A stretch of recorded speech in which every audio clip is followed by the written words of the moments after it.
Hello everyone, welcome to this session.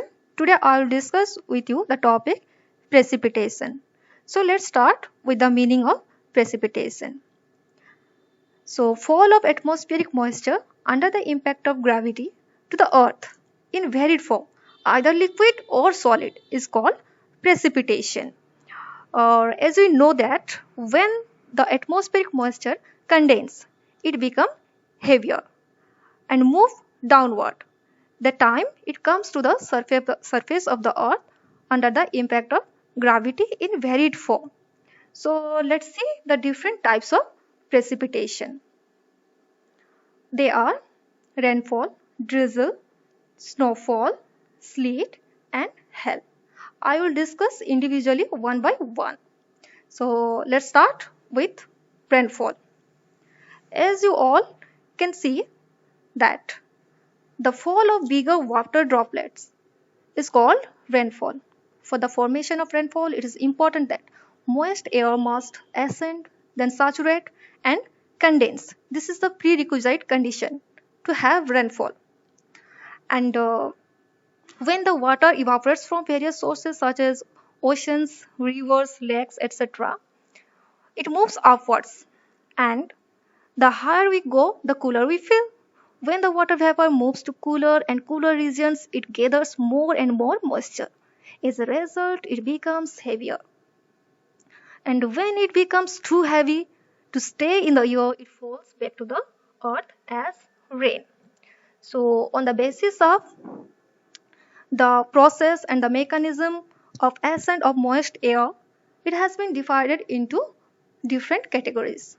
They are convectional rainfall, then the orographic rainfall, it also known as relief rainfall. And the last one is cyclonic rainfall. Similarly, it also known as convergence type of rainfall or frontal rainfall. I will make a detailed video on types of rainfall, their origin and global distribution because it is a very important part of precipitation. So next is drizzle. It's a kind of precipitation in solid form.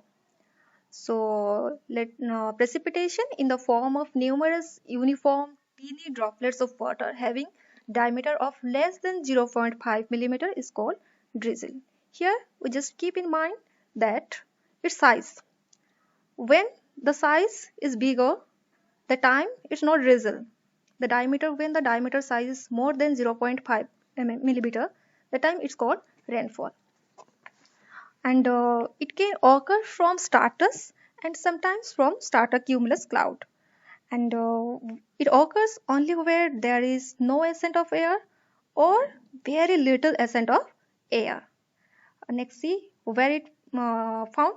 Such type of precipitation is a common variety over large geographical areas of world's ocean, especially in the colder region of subtropics.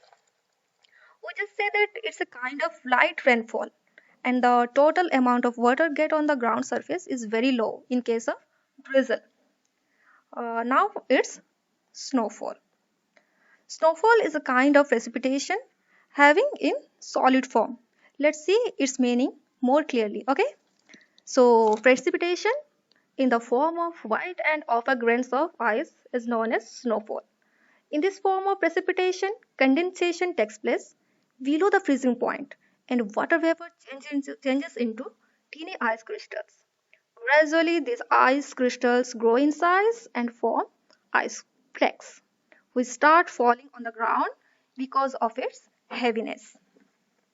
And here the important thing is the prerequisite condition for snowfall is occurrence of freezing level that is so close to the ground surface, that is less than 300 meters from the surface, so that the ice crystals reach the ground without being melted. Then sleet. Sleet refers to frozen rain mixture of snow and rain, and it occurs when rain passes through a cold layer of air and freezes before falling on the ground. This process leads to formation of solid particles of clear ice.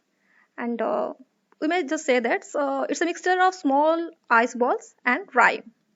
And the last one is, the last type of precipitation is hail. It is also a form of solid precipitation, fall of small balls or pieces of ice, that is also known as hailstones. And here it having a diameter of 5 to 50 millimeter. Then only it known as hailstone. Hail. It falls either separately or agglomerated into irregular lumps. By nature, hails are very destructive in nature, as it causes damage to agriculture and even claim human and animal lives. Thank you. See you soon with another video.